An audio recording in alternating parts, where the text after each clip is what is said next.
Hi everyone, welcome to Simplicity TV. I'm Jen Pike, your host. Today I'm talking to you about the premier test that I use in the Hormone Project with the women who come into this course. Now, I run a lot of different online programs, but there's only one that incorporates private consultations, and that is the Hormone Project. I have an online practice, which means that I don't see people in my house or in a clinic space, but we do all of our sessions online through Zoom. What I really love about this is, number one, geography is no barrier. So every round of the Hormone Project, about 50% are from Canada and the other 50% are from the US, from Europe, from Australia. We have a lot of Aussies, a lot of Australians who come into the program, and different areas throughout the world. And so when we have our consult, the nice thing is that we still get to see one another because it's video based, but I have the ability to pull up your blood work, your Dutch work, and to actually walk you through and show you and explain to you. I mean, how nice would that be if somebody actually explained to you what all of your results actually mean? And then we get to record the entire session, go through different suggestions that I have for you. I think it's really powerful when you can press play and listen to the recording and hear your own voice describing some of your struggle points and some of your wishes and your goals for yourself. And so it's one thing that I really do love. When I'm talking about different diagnostics, blood work is one of it, but the Dutch test is another. So this is a test that comes from a lab in the States called Precision Analytical. And when you get your Dutch test, it comes to you just like this, and you open it up and you get, first of all, it walks you through and talks to you exactly about the timing of when you would take the test, anything that you need to prep for ahead of time. This isn't a test if you're menstruating that you just take any day of the week. Ideally, you're taking it somewhere between day 18 and 22, depending on your cycle length, but that's all described to you. And they have a really great interactive website as well that helps you troubleshoot with frequently asked questions. But when you get it tucked inside the little pocket, you're going to get 5 little pieces of carbon filter paper like this. And so you write your name, the date, and the time that you're taking your test. And this is a test that is done with your urine. So it's a dried urinary test for comprehensive hormones. So when you pee, you open this up, you put this underneath your stream of urine and you pee on it, you make sure it's saturated, and then, put some toilet paper or a towel down, and then you just lie that, on your counter or on the bathtub, whatever's near the toilet, and you're going to have 4, maybe 5 of these strips that you'll test in total that will lay out to dry. So you need to take 5. If you wake up and pee in the middle of the night, we actually have to test that one. And then this is all laid out for you again. You're gonna do this over a 24-hour period of time. Once everything is all dried up, you fold your pieces back up. It comes with a little baggie, you put it back in, you send it off. Typically about 7 to 10 business days after the lab has received your test, you are going to get emailed your 14-page report of findings. Now, this is very difficult for the average person. They won't understand any of it. They'll see different, markers that are either red for really high, green for good, or yellow for really low, but not really understand what to make of it. And so that's where the Hormone Project comes in. That's where, as a practitioner, I come in, and our naturopath, Laura, is we actually take you through all of your results. Now, why is this something that you should go and do? Couple of things. Number one, blood work cannot tell you the whole picture of what's going on in your hormones.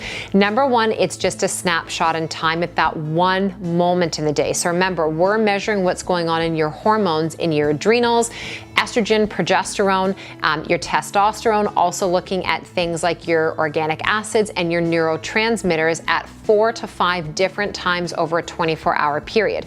So say you're the person who you feel good when you wake up in the morning, but the afternoon is when you crash and burn, or the night is when you're wired and tired and can't fall asleep, and we're only measuring what's going on in your body in the morning. We don't get a full picture of what's happening at night that could be causing you to not be able to sleep or feeling more anxious. So when we get to look at things in this whole day picture, it allows us to just kind of blow things up and look at it under a microscope where we may have missed certain things before. The second thing is blood work can't tell us about your pathways.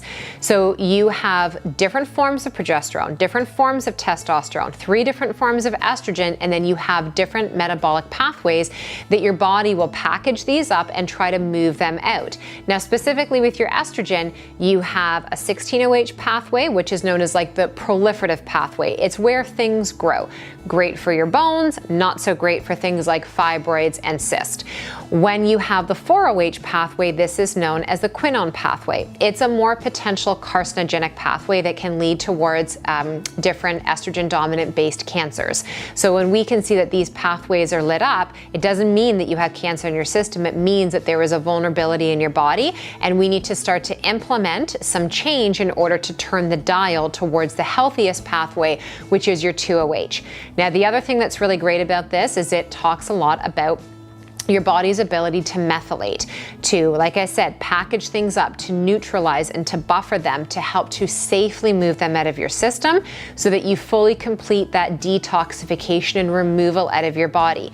If you're a low methylator, if you have any genetic SNPs that have any gene mutations like MTHFR, MAO, or the COMT gene, these are specific to this test, and you don't have, your body doesn't have a good ability at being able to neutralize and buffer, that can keep things circulating in your system and contribute to some of these red flag areas.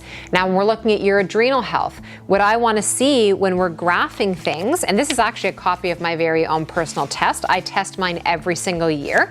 You know, what I want to be able to see is what's going on up in this brain area. What's happening in your hypothalamus and your pituitary? Remember, this pituitary, this is what's signaling your ovaries and helping you ovulate. This is what's talking to your adrenals and then to your thyroid. Your pituitary is where you produce your TSH that's communicating with your thyroid. And then the pineal gland, which is what's responsible for our melatonin. If you're somebody that's never sleeping and we get this back and see your melatonin is really suboptimal, well, now I know you're somebody that's probably a good candidate to supplement with melatonin. If you come back and your melatonin is sky high, that's not the path I'm going to take. And I see this happen all the time.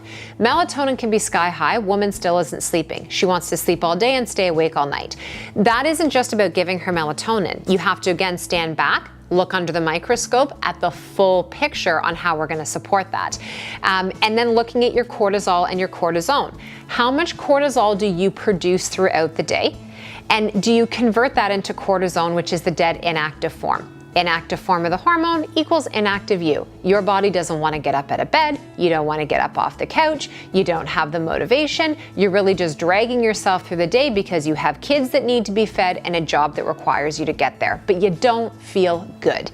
This is the gap that blood work just doesn't show us. Now, I like to see both. I like to see blood work because I want to see where's your B12, what's your iron, your hemoglobin and your ferritin, how's your vitamin D, what's your C-reactive protein. I want to see what's your serum level of estradiol and progesterone and DHEAS, which is what they will test, and testosterone for your hormones.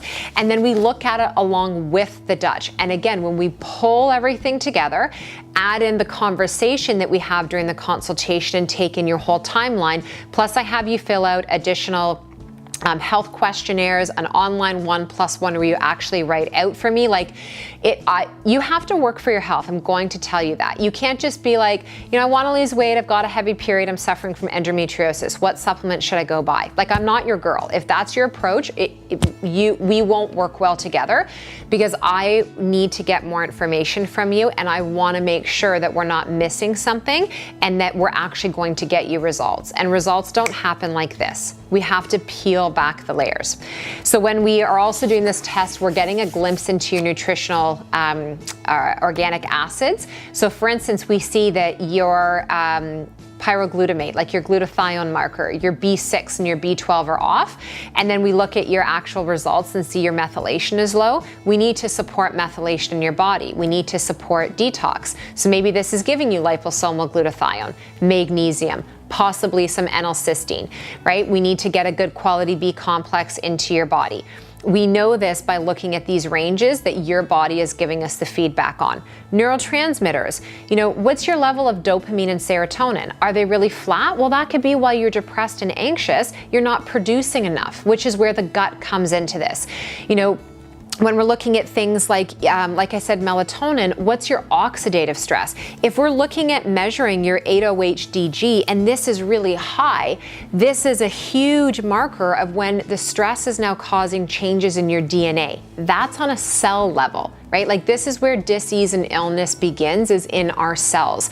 So when we have more information, we have a better ability to help you. Like, I mean, as a practitioner, we as practitioners, this is how we can better help and steer you into making sure that the things you're choosing are best supported based on your bio individuality.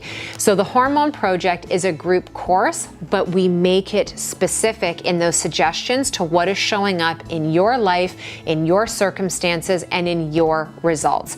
Now, not everybody has to do the Dutch. If you're listening to this and you're like, this doesn't interest me at all, which I don't know how this could not interest you. I just find this so fascinating, but you don't have to do it. We give you an option to upgrade and add the Dutch in, or you don't have to do it. It's totally up to you, and we walk you through all of that. But ladies, my goodness, if you feel like you've just been banging your head against the same wall in that same circle that you've been walking in, and you feel like this is the missing information that no one has been talking to you about, we are talking to you about it. I am talking to you about it right here, and I'm telling you, it is one click away from making it happen. So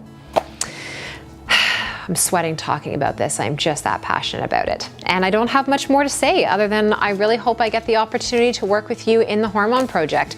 So click on the link, www.jennpike.com/the Hormone Project. Read about it, ask us questions, and hopefully I get the chance to work with you very soon. Have a great rest of your day.